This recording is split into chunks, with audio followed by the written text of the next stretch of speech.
ആരോടും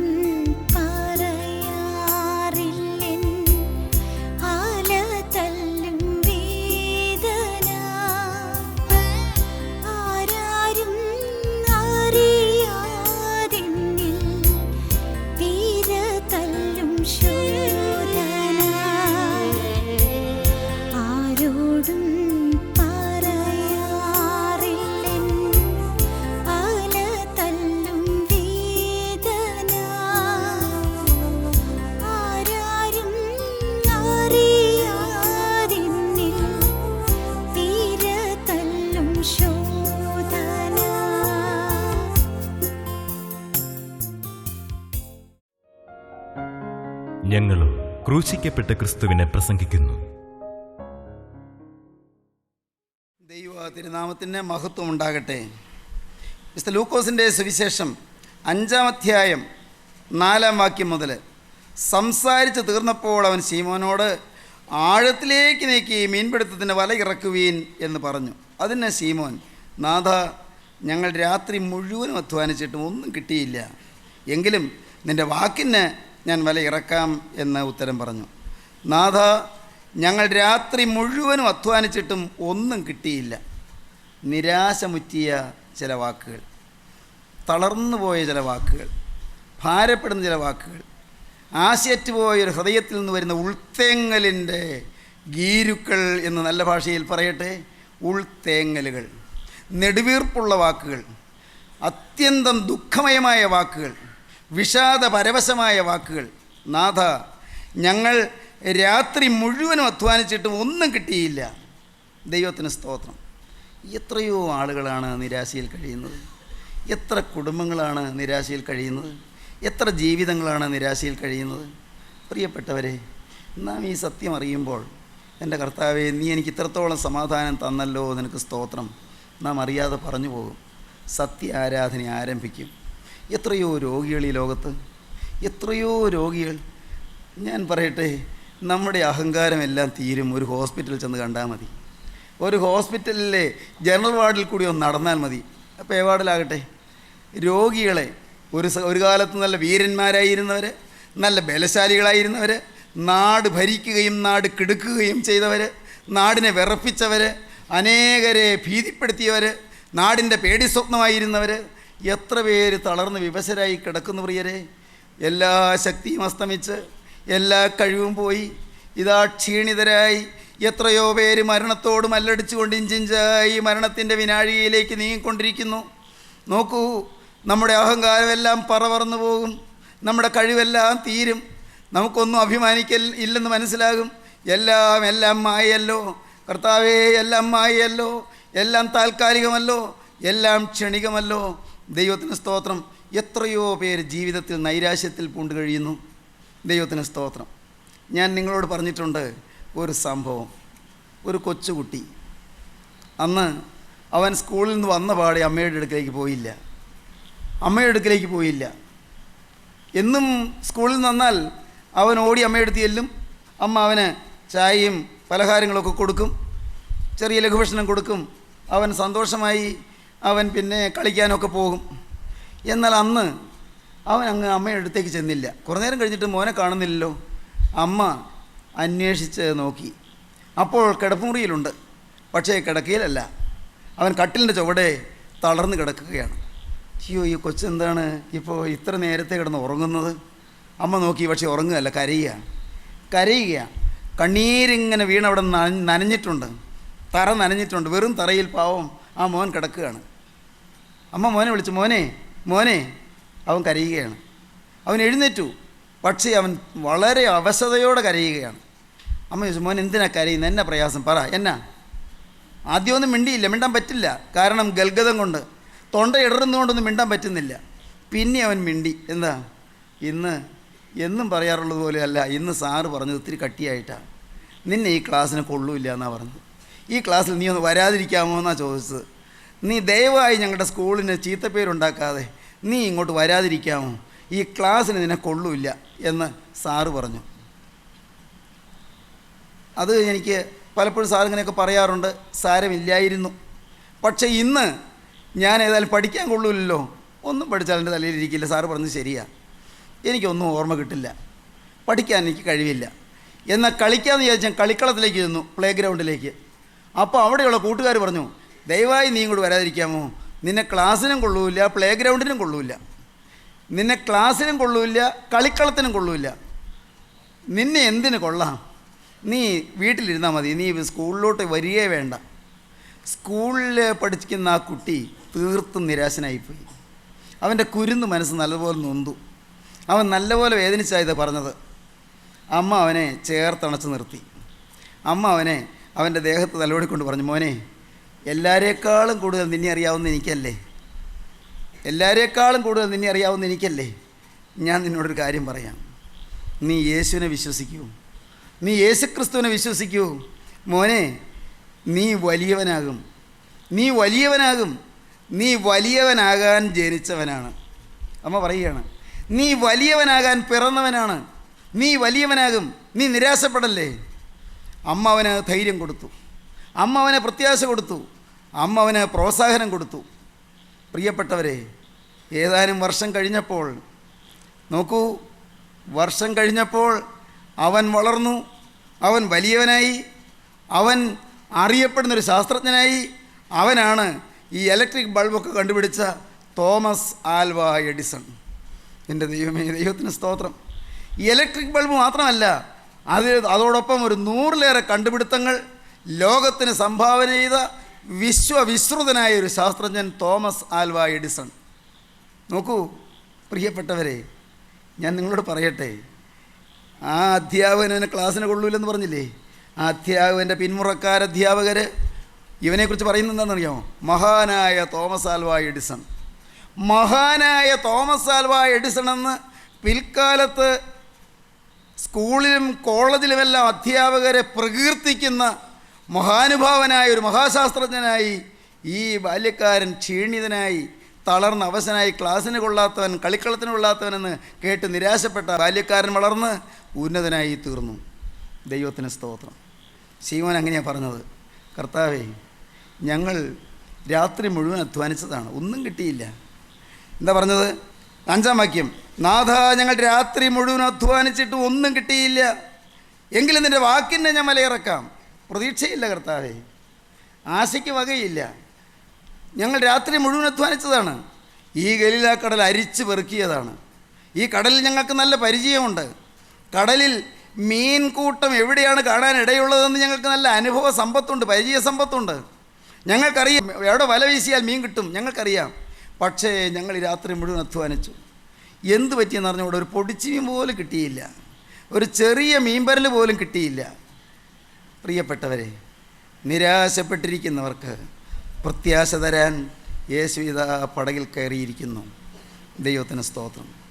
ഇന്ന് നിങ്ങൾ ശാന്തമായിട്ട് നിങ്ങളിരിക്കുന്നിടത്ത് നിങ്ങളുടെ ഹൃദയം ഒന്ന് തുറന്നിട്ട്, നിങ്ങളുടെ ആകുലങ്ങളൊന്ന് മാറ്റിയിട്ട് നിങ്ങളുടെ അരികത്തുള്ള ക്രിസ്തുവിനോട് നിങ്ങളൊരു വാക്ക് പറയണം. കർത്താവേ, എനിക്ക് പലതിലും പരാജയമാണ്, ഇതുവരെ പലതിലും പരാജയം.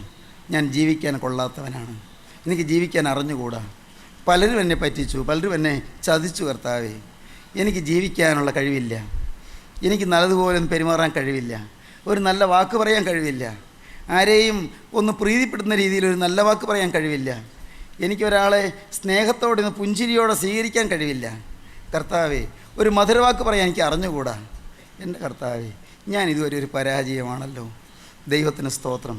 എൻ്റെ ജീവിതമാകെ പരാജയമാണല്ലോ, നാളെ വരെയുള്ള ജീവിതം പരാജയമാണല്ലോ. എനിക്കൊരു ജയം തരാമോ? ഉടയവനെ, ഞാൻ കുരിശിൽ ജയമെടുത്ത രക്ഷക, നീ എൻ്റെ ഹൃദയത്തിലേക്ക് വന്ന് എനിക്കൊരു ജയം തുടങ്ങിത്തരാമോ? ഒരു ജയം നീ ആരംഭിച്ചു തരാമോ?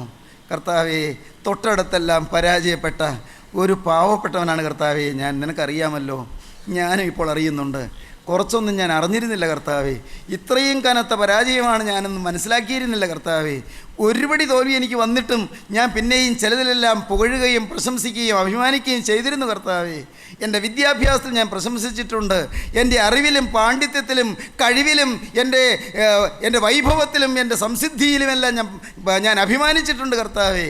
എന്നാൽ ഇന്ന് ഞാൻ തറപറ്റിയവനായി ഇതാ വരുന്നു, ഞാൻ നിലംപരിചായി ഇതാ വരുന്നു, ഞാൻ നിൻ്റെ കാൽക്കൽ വന്ന് വീഴുകയാണ് കർത്താവേ.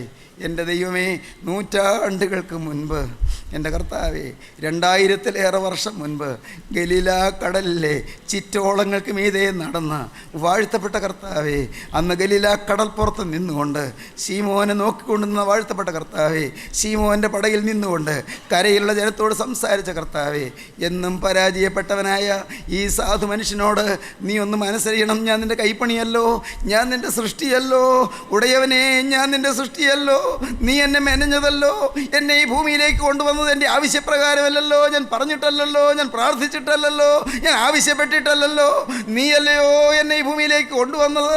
ഇത്രയും നാൾ എനിക്ക് ആരോഗ്യം തന്നത് നീയല്ലോ, എൻ്റെ ആയുസ് നീട്ടിത്തന്നത് നീയല്ലോ, രോഗം വന്നപ്പോൾ ശമനം തന്നത് നീയല്ലോ, ഓപ്പറേഷൻ തിയേറ്ററിൽ നിന്ന് ജീവനോടെ പുറത്തു കൊണ്ടുവന്നത് നീയല്ലോ.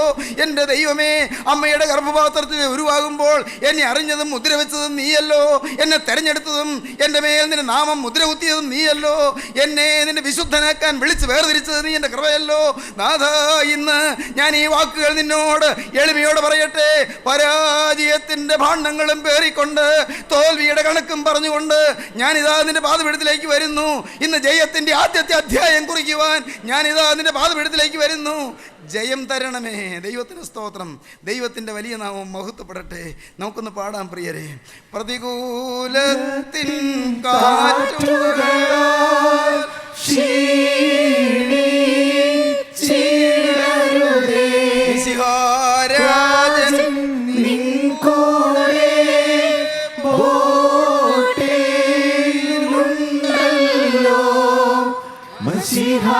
മസിഹാരാജൻ നിൻ കൂടെ ബോട്ടിലുണ്ടല്ലോ, ബഹളനാദം കേൾക്കാറായി കുഞ്ഞാട്ടിൻ കാതേ, വ്യാകുലകാലം തീരാറായി ക്രൂശിൽ സാക്ഷികളെ ഞാൻ കണ്ടിടുമാ ദൂത സേനകളെ, ആയാരിൽ ഞാൻ കണ്ടിടുമാ ദൂത സേനകളെ, അവരുടെ നടുവിൽ എൻ പ്രിയനെ കാണാ വേഗത്തിൽ, നടുവിൽ എൻ പ്രിയനെ കാണാ വേഗത്തിൽ. ശീമോൻ്റെ പടകിലിരുന്ന് അനുഗ്രഹം ആരംഭിച്ച കർത്താവ് ഇതാ പറയുന്നു, സംസാരിക്കുന്നു, ആഴത്തിലേക്ക് നീക്കി മീൻപിടുത്തത്തിന് വലയിറക്കുകയും. ഇതുവരെ പരാജയമാണ്, ശരിയാണ്, ഇതുവരെ തോൽവിയാണ്, ഇതുവരെ ഒന്നും നേടിയില്ല. യേശുവിനെ കൂടാതുള്ള ജീവിതം നേട്ടമില്ലാത്ത ജീവിതമാണ്. എൻ്റെ പ്രിയപ്പെട്ടവരെ, യേശു നിങ്ങളുടെ ഉള്ളത്തിലേക്ക് വന്നാൽ ആ ജീവിതം ജയകരമായി തീരും. കോപം മാറും പ്രിയരെ, സത്യമാണത്. നിങ്ങളുടെ വാശി മാറും, നിങ്ങളുടെ വഴക്ക് മാറും, നിങ്ങളുടെ പിണക്കം മാറും, നിങ്ങളുടെ ദുരാഗ്രഹങ്ങൾ മാറും. നിങ്ങളുടെ ഹൃദയത്തിൽ ഏതോ ഒരു അദൃശ്യ ശക്തി വന്ന് നിഴലിടും. നിങ്ങളുടെ ഹൃദയത്തിൽ ഏതോ ഒരു അഭൗമ കൃപ വന്ന് നിങ്ങളെ വലയം ചെയ്യും. നിങ്ങളുടെ ഹൃദയത്തിൽ ഏതോ ഒരു നിതാന്ത ശാന്തി വന്ന് ലയം കൊള്ളും. സഹോദരങ്ങളെ, നിതാന്ത ശാന്തി, ഹൃദയത്തിൽ വലിയൊരു സ്വസ്ഥത, ഉള്ളത്തിൽ വലിയൊരു ശാന്തത. ഇതുവരെ പരാജയപ്പെട്ട ജീവിതം അത് വിജയിക്കാൻ തുടങ്ങും. ഇതുവരെ കോപത്തിൻ്റെ മേൽ ജയമില്ല, ഇതുവരെ അശുദ്ധിയുടെ മേൽ ജയമില്ല, തന്നെത്താൻ അശുദ്ധമാക്കുന്ന പാപത്തിൻ്റെ മേൽ ജയമില്ല, ഇതുവരെ ചീത്ത കൂട്ടുകെട്ടിൽ ജയമില്ല, ഇതുവരെ കഞ്ചാവിൽ ജയമില്ല, ഇതുവരെ മദ്യത്തിൻ്റെ മേൽ ജയമില്ല, ഇതുവരെ സിനിമയുടെ മേൽ ജയമില്ല, ഇതുവരെ അഴുക്കായ ചാലുകളിൽ ജയമില്ല, ഇതുവരെ അനേകം ദുശ്ശീലങ്ങൾക്ക് വശംപ്പെട്ടു പോയി. എന്നാൽ മകനെ, നിനക്ക് ജയം തരുന്ന യേശു ക്രിസ്തു ജീവിക്കുന്നു. ജയം തരാനാണ് യേശു ക്രൂസിൽ പരാജിതനെ പോലെ മരിച്ചു കിടന്നത്. നിനക്ക് ജയം തരാനാണ്, നിന്നെ ജയിപ്പിക്കാനാണ് യേശു ക്രൂസിൽ പരാജിതനെ പോലെ കിടന്നത്. ക്രൂസ് ഒരു പരാജയമല്ല, അത് ജയത്തിൻ്റെ ആദ്യത്തെ ചുവടുവെപ്പാണ്. ദൈവത്തിന് സ്തോത്രം. അതൊന്ന് പറഞ്ഞുകൊള്ളട്ടെ, അതൊന്ന് വിശദമാക്കിക്കൊള്ളട്ടെ. ക്രൂസ് ജയത്തിൻ്റെ ആദ്യത്തെ കാൽവയ്പ്പാണ്. ദൈവത്തിന് സ്തോത്രം. എന്താണ് ഈ പറഞ്ഞത്? യഹൂദന്മാർ വിചാരിച്ചു കുരിശ് പരാജയമാണെന്ന്. തീർന്നല്ലോ, ഇവൻ്റെ കഥ കഴിഞ്ഞല്ലോ, ഉപകാരം, ഈ ശല്യം തീർന്നല്ലോ. യഹൂദന്മാരങ്ങനെയാണ് വിചാരിച്ചത്. കയ്യാഫാവും ഹന്നാവും വിചാരിച്ചു ഈ ശല്യം തീർന്നല്ലോ. ആ നീചൻ മരിച്ചു എന്നാണ് യഹൂദന്മാർ പറഞ്ഞത്. ആ നീചൻ മരിച്ചു. പ്രിയപ്പെട്ടവരെ, അന്നത്തെ ശാസ്ത്രിമാർ വിചാരിച്ചു ഭ്രാന്ത് പിടിച്ചവൻ. വേദശാസ്ത്രം അറിയാവുന്നവരാ. യേശുവിനെക്കുറിച്ച് പറഞ്ഞത് ഭ്രാന്ത് പിടിച്ചവൻ. അന്നത്തെ സമൂഹം പറഞ്ഞു തച്ചൻ്റെ മോൻ, തീർന്നല്ലോ. ദൈവത്തിന് സ്തോത്രം. അന്നത്തെ പരീശന്മാർ പറഞ്ഞു, മതതീഷ്ണതയുള്ള ആളുകൾ പറഞ്ഞു, എന്തു പറഞ്ഞു? ബേൽസബൂബ്, പിശാചുക്കളുടെ തലവൻ. ഏതായാലും എൻ്റെ കഥ കഴിഞ്ഞല്ലോ. പ്രിയപ്പെട്ടവരെ, കഥ കഴിഞ്ഞു എന്ന് പറഞ്ഞെങ്കിലും കഥ തുടങ്ങുകയാണ്. ദൈവത്തിന് സ്തോത്രം. കഥ ആരംഭിക്കുകയാണ്, ചരിത്രം തുടങ്ങുകയാണ്. ദൈവത്തിന് സ്തോത്രം. ഗോകുൽത്തായിലെ കുരിശിൽ രക്ഷയുടെ ചരിത്രം പ്രോദ്ഘാടനം ചെയ്യുകയാണ്. ദൈവത്തിന് സ്തോത്രം. ഗോകുൽത്തായിലെ കുരിശിൽ രക്ഷകൻ ജയം ആരംഭിച്ചു തരികയാണ്. ജയമാണ് കുരിശ്. സ്വയത്യാഗം ജയത്തിൻ്റെ ആദ്യത്തെ ചുവടുവെപ്പാണ്. സ്വയത്യാഗം. എൻ്റെ ദൈവമേ, പറയാൻ എളുപ്പമാണല്ലോ. സ്വയത്യാഗം എന്നെ ഒന്ന് പരിശീലിപ്പിക്കണമേ കർത്താവേ. സ്വയത്യാഗം എനിക്കൊരു സമ്മാനമായി തരണമേ കർത്താവേ. സ്വയത്തെ ത്യജിക്കാൻ, സ്വയത്തെ മരിപ്പിക്കാൻ, എൻ്റെ ഞാനെന്ന എൻ്റെ പ്രകൃതത്തെ ഒന്ന് മരിപ്പിക്കാൻ, എൻ്റെ ഈഗോ എന്ന് മരിച്ചു കിട്ടുവാൻ ഉടയവനെ നിൻ്റെ കുരിശിൻ്റെ ചങ്കിൽ സ്ഥാപിക്കണമേ. കുരിശിലെ മരണം എനിക്ക് യാഥാർത്ഥ്യമാക്കി തീർക്കണമേ. കുരിശിലെ ആ ത്യാഗോജ്വലമായ മരണത്തിൻ്റെ ദീപ്തിയിൽ എൻ്റെ ജീവിതമാകെ പ്രശോഭിതമാക്കണമേ. നാഥാ, നീ എൻ്റെ ഹൃദയത്തിൽ നിൻ്റെ അത്ഭുത സ്നേഹത്തിൻ്റെ കുരിശ് സംസ്ഥാപനം ചെയ്യണമേ. പ്രിയപ്പെട്ടവരെ, കുരിശ് ജയമാണ്. ജയം ആരംഭിക്കാം. കുരിശ് മാലയിൽ കുരിശ് കോർത്തിട്ടാൽ ജയമാവില്ല. പ്രിയപ്പെട്ടവരെ, വീട്ടിൽ കുരിശ് വെച്ചാൽ ജയമാവില്ല. നിങ്ങൾ നല്ല ഒന്നാന്തരം വെള്ളി കൊണ്ടോ അല്ല പൊന്നുകൊണ്ടോ കുരിശുണ്ടാക്കി കഴുത്തിൽ പെൻഡൻ്റ് കെട്ടിയാലും ജയമാവില്ല. ഞാൻ കഴിഞ്ഞ ദിവസം അതങ്ങനെ പറഞ്ഞല്ലോ, നിങ്ങൾ ഓർക്കുന്നുണ്ടോ? ദൈവത്തിന് സ്തോത്രം. പ്രിയപ്പെട്ടവരെ, വീട്ടിൽ നിങ്ങളുടെ വീടിൻ്റെ വാതിലിൻ്റെ മുകളിൽ ഈ ഭവനം യേശുക്രിസ്തുവിൻ്റേതാണ്, ഇത് ദൈവത്തിൻ്റേതാണെന്നൊക്കെ എഴുതി വെച്ചാലും ജയമാവില്ല. ദൈവത്തിന് സ്തോത്രം. ജയം വരണമെങ്കിൽ കുരിശ് ചങ്കിൽ വരണം. അത് പുറമേ കാണുന്നതല്ലത്. ക്രൂസിലെ സ്നേഹം, കുരിശിലെ ത്യാഗം. ദൈവത്തിന് സ്തോത്രം. കുരിശിലെ മരണം, അത് നമ്മുടെ ജീവിതത്തിൻ്റെ ഭാഗമായി മാറണം. അതാണ് ക്രിസ്ത്യാനി. വെറുതെ ക്രിസ്ത്യാനി എന്നുള്ള മതം SSLC ബുക്കിൽ റിലിജിയൻ, ക്രിസ്ത്യൻ എന്ന് എഴുതി വെച്ചാലൊന്നും ക്രിസ്ത്യനാവില്ല കേട്ടോ. ദൈവത്തിന് സ്തോത്രം. SSLC ബുക്കിൽ എഴുതി വയ്ക്കും, ഹെഡ് മാസ്റ്റർ എഴുതി വയ്ക്കും എന്താ? റിലിജിയൻ, മതം, ക്രിസ്ത്യൻ. ദൈവത്തിന് സ്തോത്രം. നോ, പ്രിയപ്പെട്ടവരെ, അല്ല. അതുകൊണ്ടൊന്നും ക്രിസ്ത്യാനിയാവില്ല. ക്രിസ്ത്യാനിയാണെങ്കിൽ യേശുക്രിസ്തുവിനെ അനുധാവനം ചെയ്യും, യേശുക്രിസ്തുവിനെ അനുഗമിക്കും, യേശുവിൻ്റെ പിറകെ പോകും. യേശു ജീവിച്ചതുപോലെ ജീവിക്കും, യേശു സംസാരിച്ചതുപോലെ സംസാരിക്കും, യേശു ചിന്തിച്ചതുപോലെ ചിന്തിക്കും, യേശു സ്നേഹിച്ചതുപോലെ സ്നേഹിക്കും. യേശുവിൻ്റെ വിശുദ്ധി കൈമുതലായിത്തീരും. യേശുവിൻ്റെ ആളത്വം നമ്മുടെ പ്രതിബിംബനമായി മാറും, നമ്മുടെ റിഫ്ലക്ഷനായി മാറും, നമ്മുടെ ഇമേജായി മാറും, നമ്മുടെ ജീവിതത്തിൻ്റെ പ്രതീകമായി മാറും, ജീവിതത്തിൻ്റെ പ്രതിമയായി മാറും. നമ്മുടെ ജീവിതമാകെ യേശുമയമായി തീരും. നമ്മുടെ രക്തത്തിൽ യേശു നിറഞ്ഞു നിൽക്കും, നമ്മുടെ സിരകളിൽ യേശു നിറഞ്ഞു നിൽക്കും, നമ്മുടെ കോശത്തിൽ യേശു നിറഞ്ഞു നിൽക്കും, നമ്മുടെ ഹൃദയത്തിൽ യേശു നിറഞ്ഞു നിൽക്കും, നമ്മുടെ തലച്ചോറിൽ സ്ഥിരാകേന്ദ്രത്തിൽ ബുദ്ധി കേന്ദ്രത്തിൽ യേശു നിറഞ്ഞു നിൽക്കും. നമ്മെ ആസകലം യേശു കീഴടക്കും. യേശു നമ്മെ വശീകരിക്കും. അതാണ് പിതാക്കന്മാർ പാടിയത്. എന്നെ മയക്കി നിന്നൽ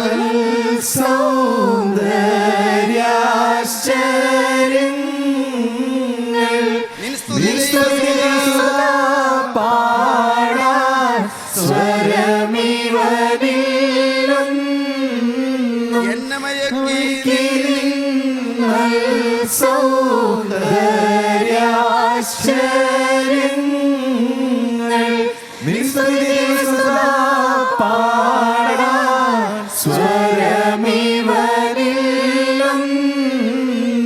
എന്നെ കർത്താവേ, നിന്റെ ആശ്ചര്യകരമായ, നിന്റെ അതിശയകരമായ ആ കുരിശിലെ സ്നേഹം എന്നെ വശീകരിച്ചു, എന്നെ മയക്കി, എന്നെ ആകർഷിച്ചു, എന്നെ സ്വാധീനം ചെയ്തു.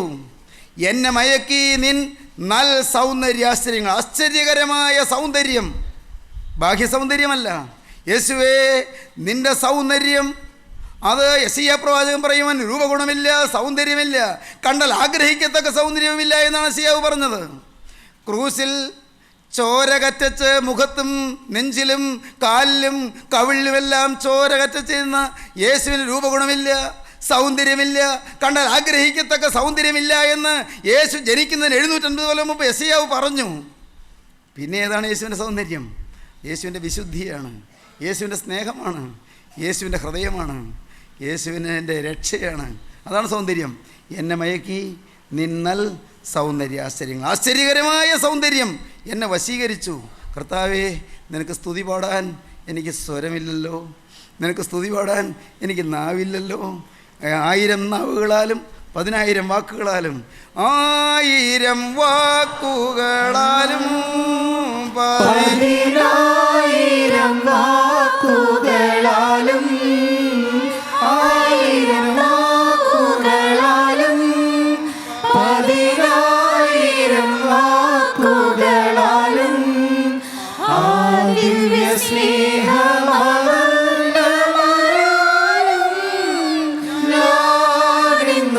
സ്തുതിക്കും എൻ പരനേ തിരുമനുസുതനേ. ആനന്ദഗാനങ്ങൾ പാടിപ്പുകഴ്ത്തി ഞാനെന്നും സ്തുതിക്കും. നിങ്ങളുടെ പടകിൽ യേശു കയറിയോ? യേശു നിങ്ങളുടെ നിരാശ മാറ്റിയത് നിങ്ങൾ അനുഭവിച്ചോ?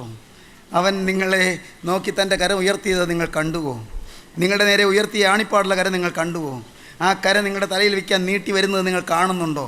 ഒരു വാക്ക് പറഞ്ഞാൽ മതി, കർത്താവേ, ഇതുവരെ തോറ്റ ജീവിതമാണ്, ഇതുവരെ പാപത്തിന് അടിമപ്പെട്ട ജീവിതമാണ്, ഇതുവരെ വഴക്കും പിണക്കവും വൈരാഗ്യവും പകയും വിദ്വേഷവുമായി പോയ തകർന്നുലഞ്ഞ ജീവിതമാണ്.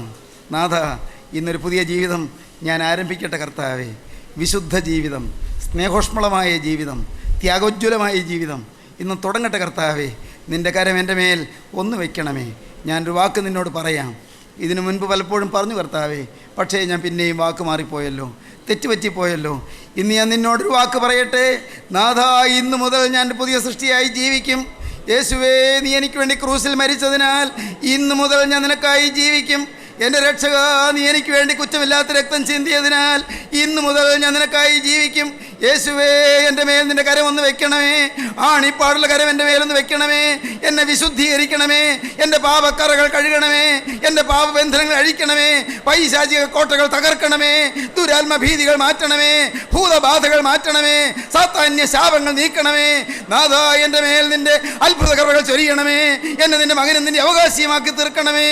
ഇന്നു മുതൽ ഒരു പുതിയ ജീവിതം നയിപ്പാൻ ഞാനിതാ എന്നെ തന്നെ സമർപ്പിക്കുന്നു. നിങ്ങൾ തീരുമാനിപ്പീൻ. നിങ്ങൾ ദൈവത്തോട് വാക്ക് പറയുവീൻ. ക്രിസ്തുവിൻ്റെ കരങ്ങളിലേക്ക്, ആണിപ്പാടുള്ള കരങ്ങളിലേക്ക് നിങ്ങളുടെ ജീവിതം ഏൽപ്പിച്ചു കൊടുക്കുവീൻ. അങ്ങനെ തീരുമാനമുള്ളവര് തങ്ങളുടെ കരങ്ങളെ ഉയർത്തുവീൻ.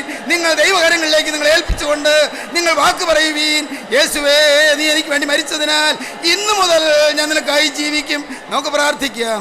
കരുണയുള്ള കർത്താവേ, ഉയർത്തപ്പെട്ട കരങ്ങളെ അവിടുന്ന് കാണുന്നുവല്ലോ. ഈ കരങ്ങളിൽ നീ കയറി പിടിക്കണമേ കർത്താവേ.